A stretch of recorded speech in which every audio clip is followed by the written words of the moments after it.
Apa yang dapat dibayangkan dan dipercaya oleh pikiran manusia dapat dicapai. Nah, izinkan saya bertanya sesuatu. Apakah Anda benar-benar percaya itu? Atau apakah kalimat itu terlalu absurd untuk menjadi kenyataan? Banyak orang mendengar dan berpikir, itu hanya omong kosong. Tapi pikirkan bersama saya, jika hidup Anda saat ini tidak seperti yang Anda inginkan, bukankah itu karena di masa lalu Anda percaya pada batasan yang seharusnya tidak pernah ada? Setelah usia 40 tahun, banyak yang percaya bahwa semuanya sudah berakhir. Tetapi bagaimana jika saya katakan kepada Anda bahwa hanya dalam 30 hari, dengan menerapkan 10 aturan mengejutkan dari Napoleon Hill, Anda dapat benar-benar terlahir kembali? Pernahkah Anda menyadari betapa pikiran Anda dapat menjadi musuh terbesar Anda atau sekutu terbesar Anda? Pikirkan ini, berapa kali Anda sudah menyerah pada sesuatu bahkan sebelum Anda mencobanya, hanya karena pikiran Anda sudah memutuskan bahwa Anda tidak mampu? Rasanya seperti ada suara batin yang mengatakan, tidak bisa, bukan untukmu, waktumu sudah lewat. Sekarang, berhenti dan renungkan. Apakah suara itu berdasarkan fakta atau ketakutan yang telah Anda pupuk sepanjang hidup? Yang benar adalah bahwa sebagian besar orang tidak gagal karena mereka benar-benar mencoba dan gagal. Mereka gagal karena mereka telah kalah dalam pikiran mereka, bahkan sebelum mengambil langkah pertama. Napoleon Hill mengatakan bahwa pikiran adalah medan perang, dan dia benar. Setiap hari Anda bangun dan perlu melancarkan perang melawan pikiran negatif, rasa tidak aman dan keyakinan yang membatasi. Jika Anda memenangkan pertempuran itu di pagi hari, sisa hari itu akan terasa lebih ringan. Tetapi jika Anda kalah, semuanya terasa berat, masalah membesar, dan bahkan hal-hal sederhana menjadi mustahil. Karena itu, menguasai pikiran Anda adalah langkah pertama untuk mengubah bidang kehidupan Anda setelah usia 40 tahun. Lihat, Anda mungkin memiliki pengetahuan, pengalaman, dan bahkan kesempatan. Tetapi jika pikiran Anda terus mengatakan bahwa Anda tidak cukup baik, Anda akan menyabotase diri sendiri. Itu seperti mengendarai mobil dengan rem tangan ditarik. Anda bahkan dapat mempercepat, tetapi tidak akan bergerak. Pernahkah hal itu terjadi pada Anda? Ingin berubah, tetapi selalu berakhir dengan lumpuh. Ya, ini tidak terjadi karena dunia melawan Anda, tetapi karena Anda melawan diri sendiri. Sekarang bagaimana mengubahnya dalam praktik? Hill berbicara tentang kekuatan autosugesti. Ini berarti melatih pikiran Anda untuk percaya pada kemungkinan baru.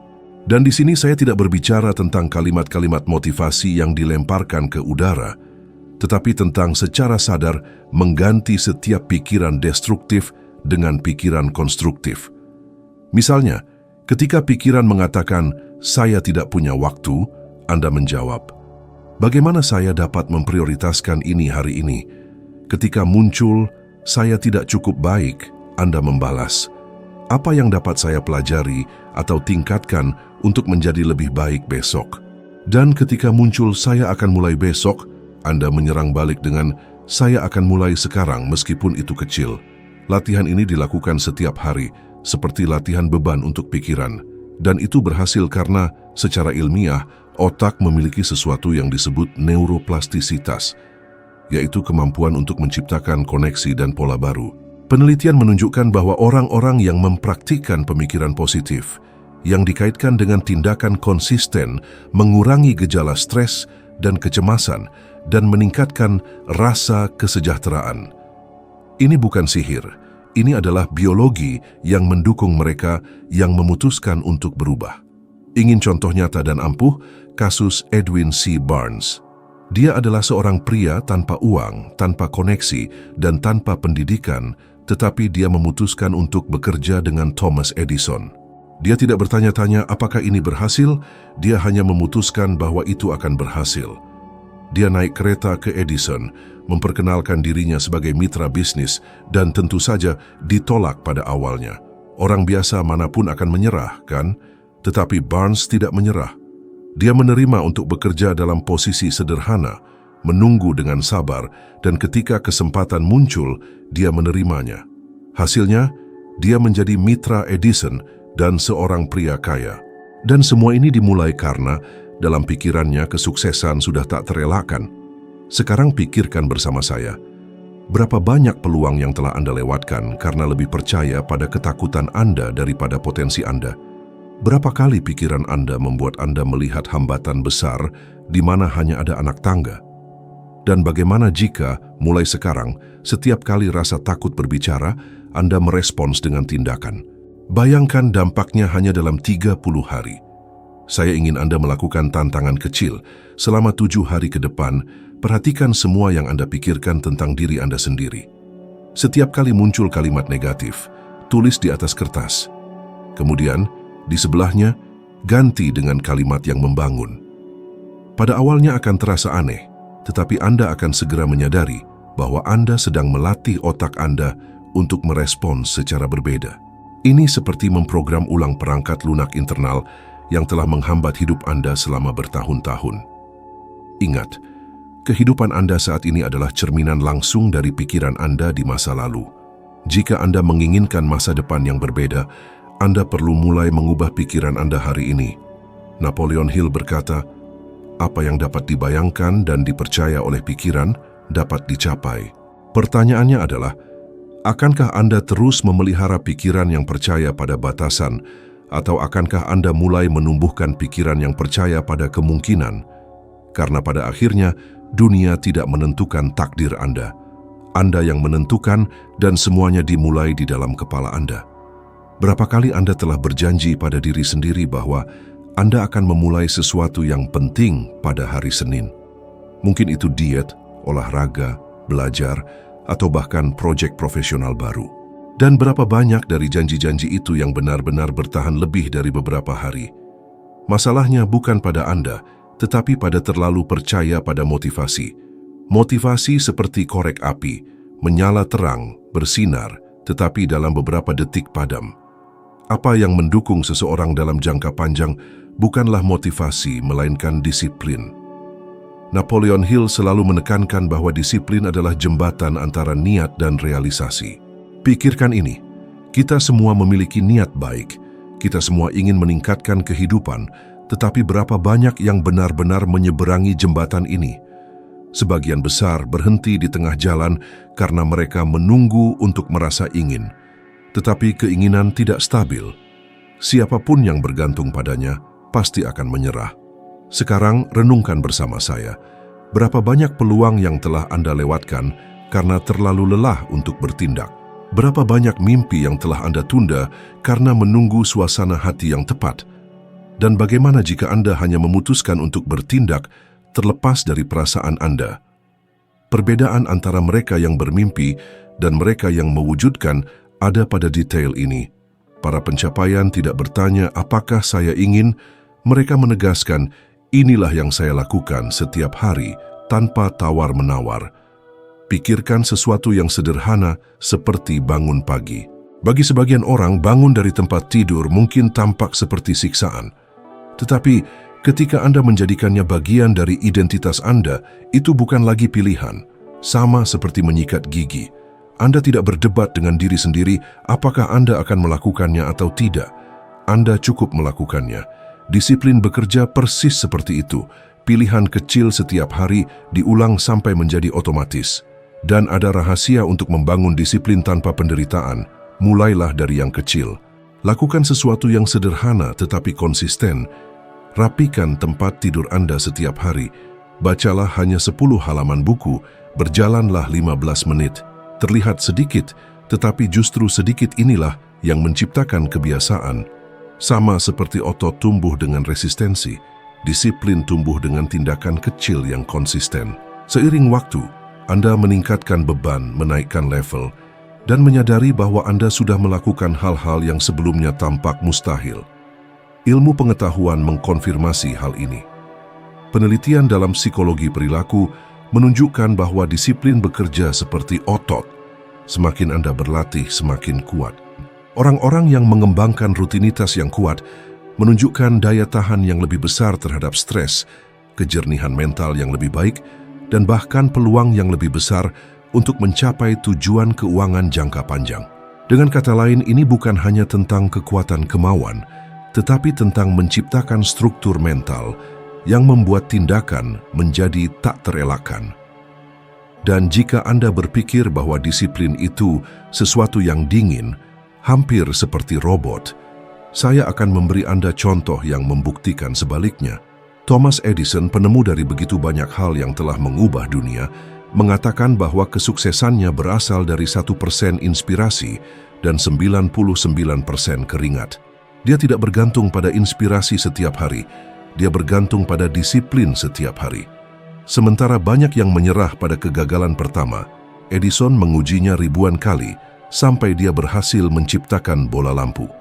Bayangkan jika dia menunggu motivasi untuk bertahan. Apakah Anda akan memiliki penerangan listrik hari ini? Sekarang, terapkan ini pada kehidupan Anda. Setelah usia 40 tahun, banyak orang percaya bahwa mereka tidak lagi memiliki energi untuk memulai lagi. Tetapi ini bukan tentang energi. Ini tentang konsistensi. Ini tentang mengambil komitmen yang tidak dapat dinegosiasikan.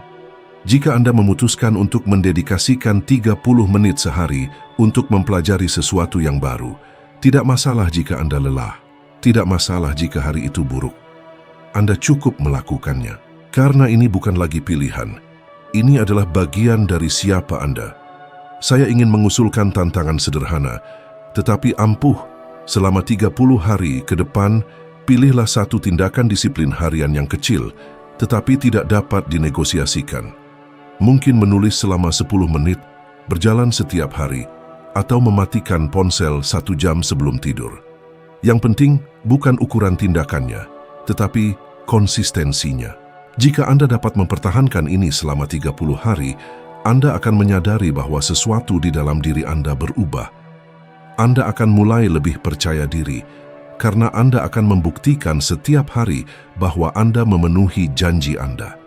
Dan mungkin ini adalah hadiah terbesar dari disiplin. Ia membangun kepercayaan diri. Ketika Anda tahu bahwa Anda dapat mengandalkan diri sendiri, tidak ada tujuan yang terlalu besar, tidak ada mimpi yang terlalu jauh. Karena Anda tidak perlu motivasi untuk memulai, Anda hanya perlu keyakinan bahwa hujan atau panas, lelah atau bersemangat, Anda akan terus maju. Dan disitulah transformasi dimulai. Kapan terakhir kali Anda menetapkan tujuan yang benar-benar membuat jantung Anda berdebar kencang? Yang membuat Anda merasa tegang hanya dengan memikirkannya? Sebagian besar orang, terutama setelah usia 40 tahun, menetapkan tujuan yang sangat kecil sehingga tidak membutuhkan usaha nyata. Dan tahukah Anda apa masalahnya? Tujuan kecil tidak membangkitkan gairah, tidak menghasilkan energi dan karena itu hampir selalu gagal. Napoleon Hill mengatakan bahwa tujuan yang kecil membunuh mimpi besar, karena ketika Anda terlalu melindungi diri dari kegagalan, Anda akhirnya melindungi diri dari kesuksesan juga. Pikirkan bersama saya, berapa kali Anda telah mengatakan pada diri sendiri sesuatu seperti, saya akan mencoba untuk sedikit berhemat, atau saya akan menurunkan berat badan 2 kilogram. Tujuan-tujuan ini tidak menggerakkan Anda, tidak mendorong Anda keluar dari zona nyaman Anda. Sekarang bayangkan jika tujuan Anda adalah, dalam 6 bulan saya akan melunasi semua hutang saya, atau dalam 1 tahun saya akan melipat gandakan pendapatan saya. Perhatikan perbedaannya. Tujuan kecil tidak mengubah hidup Anda, tetapi tujuan yang berani memaksa Anda untuk berubah agar dapat mencapainya. Dan jangan salah, bermain kecil tidak melindungi Anda dari kegagalan. Orang-orang yang menciptakan tujuan sederhana juga gagal karena setiap hambatan menjadi alasan untuk menyerah. Sementara orang-orang yang membidik tinggi memahami bahwa kegagalan adalah bagian dari proses. Justru karena tujuannya besar, mereka terus mencoba karena mereka tahu itu sepadan. Pertanyaannya bukanlah apakah Anda akan gagal, tetapi apa yang akan Anda lakukan ketika Anda gagal. Dan Hill selalu menekankan bahwa setiap kegagalan adalah data, pelajaran, rute baru untuk mendekati tujuan akhir. Contoh yang ampuh adalah kisah Edwin C. Barnes. Dia tidak bermimpi hanya menjadi karyawan Thomas Edison. Tujuannya adalah untuk bekerja di sampingnya sebagai mitra bisnis. Bayangkan keberaniannya, seorang pria tanpa uang, tanpa koneksi, tanpa pendidikan, mengatakan bahwa dia ingin menjadi mitra salah satu penemu terbesar dalam sejarah. Sebagian besar akan berpikir, siapa saya untuk memimpikan ini? Tetapi Barnes tidak bertanya apakah itu mungkin. Dia memutuskan bahwa itu tak terelakkan. Dia tidak puas hanya berada di dekat kebesaran, dia ingin menjadi bagian darinya. Dan visi yang berani itulah yang membawanya untuk bertahan selama bertahun-tahun bekerja dalam posisi sederhana sampai kesempatan yang tepat muncul. Ketika kesempatan itu datang, dia sudah siap.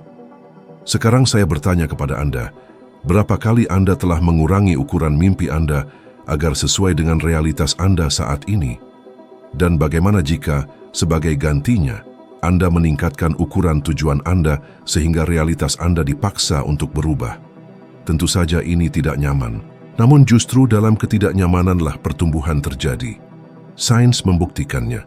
Penelitian dalam psikologi perilaku menunjukkan bahwa orang-orang yang menetapkan tujuan spesifik dan menantang memiliki peluang 90% lebih tinggi untuk mencapainya daripada mereka yang menetapkan tujuan yang samar atau mudah.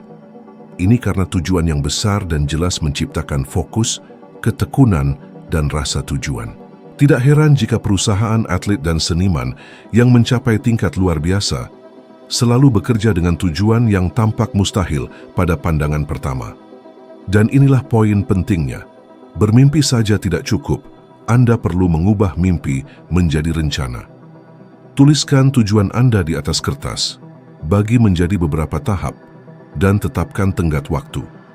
Misalnya, jika tujuan Anda adalah melipat gandakan pendapatan dalam 1 tahun, langkah-langkah konkret apa yang perlu Anda lakukan? Meningkatkan keterampilan, mencari sumber pendapatan baru, berinvestasi dalam sesuatu yang spesifik. Ketika Anda menuliskannya di atas kertas, apa yang tampak mustahil mulai terbentuk. Yang paling menarik adalah, dengan berkomitmen pada tujuan yang berani, Anda mulai melihat diri Anda secara berbeda, dan ini menghasilkan perubahan mendalam dalam identitas Anda. Jika Anda melihat diri Anda sebagai seseorang yang mampu melakukan sesuatu yang besar, pilihan, kebiasaan, dan tindakan, Anda akan mencerminkan visi tersebut. Ini adalah efek domino. Sebuah pikiran menghasilkan tindakan, yang menghasilkan kebiasaan, yang membangun realitas baru. Pada akhirnya, mengejar tujuan-tujuan kecil berarti memilih untuk bertahan hidup daripada hidup sepenuhnya. Tetapi, ketika Anda menetapkan tujuan yang berani, sesuatu di dalam diri Anda terbangun. Anda mulai melihat kemungkinan di mana sebelumnya hanya ada hambatan. Dan seperti kata Napoleon Hill, kegagalan sejati bukanlah terletak pada kesalahan, tetapi pada tidak pernah berani bermimpi besar. Jadi pertanyaannya adalah, akankah Anda terus melindungi diri di balik tujuan-tujuan kecil, atau akhirnya akan memberi diri Anda kesempatan untuk mengejar sesuatu yang benar-benar dapat mengubah hidup Anda? Berapa kali Anda sudah berhenti melakukan sesuatu yang penting karena memikirkan apa yang akan orang lain katakan? Mungkin itu sebuah proyek, perubahan karir, hubungan baru, atau bahkan keputusan sederhana seperti memulai sesuatu yang berbeda untuk merawat diri sendiri. Yang benar adalah bahwa sebagian besar orang hidup sebagai tawanan opini orang lain. Seolah-olah mereka membawa rantai tak terlihat yang menentukan apa yang dapat atau tidak dapat mereka lakukan.